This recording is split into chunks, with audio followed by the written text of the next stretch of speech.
My name is Roberto Dennis. I am the Senior Vice President for Energy Supply for NV Energy.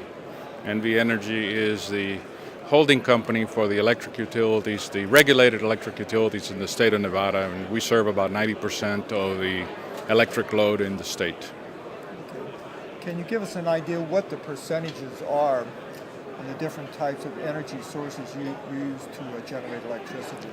Well, presently, in general terms, and talk back about 2008, the prior year, we're somewhere around close to 70% of the energy that we either generated or purchased was with natural gas, 9% was with renewables, and about 20% was with coal. Okay. Since we're at a renewable conference right now, give us an idea in kind of rank order what renewables are taking place in this energy situation. Well, we have been buying renewable energy in our state since the mid-1980s. The state of Nevada has the second most stringent renewable portfolio standard in the nation, only second to California. By 2015, we have to produce 20% of our energy, or the energy that is sold to consumers, from renewable sources. Of that 20%, the state legislature also allowed that 5 percentage points of that 20% could be met through conservation, auditable conservation measures such as efficient air conditioning, load reductions as a result of that, insulation in homes, weather stripping, etc. But from an energy supply standpoint, energy at minimum 15% has to be produced from renewable resources. Now, since Nevada gets a lot of sunshine, I would think that solar would be right up near the top in terms of renewable energy. What's your take on that, please? Well, certainly from the availability, it is one of the most available resources, but also it's the highest cost resource.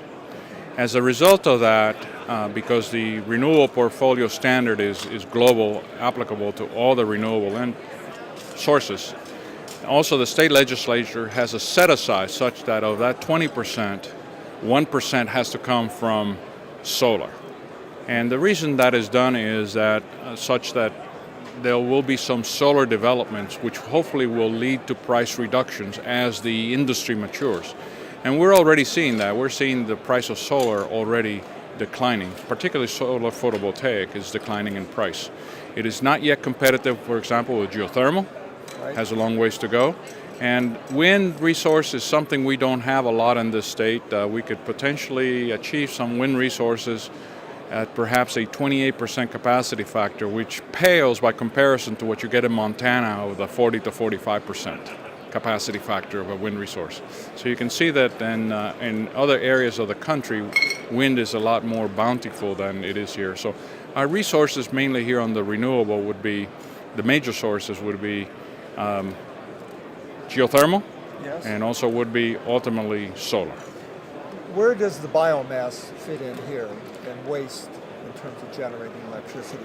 There are a couple smaller biomass facilities up in the northern part of the state where you have more forest areas, but we're in the desert. That's true. And there's really not a lot of biomass, particularly in the south. And remember that in this state, the population center really is in the desert, in the south, not up in the Reno and the northern parts of the state, where some of the biomass exists, but it's not bountiful. We don't have natural forests like you do in California, Oregon, Washington, etc.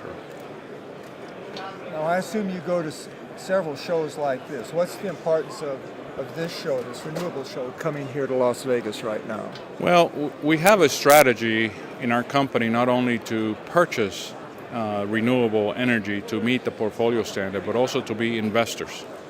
And a show like this provides the opportunity to see developments that are occurring and also commingle with other potential developers that someday maybe we have dealings with.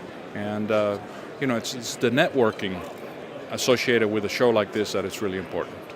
Very good, sir. Thank you very much for your time.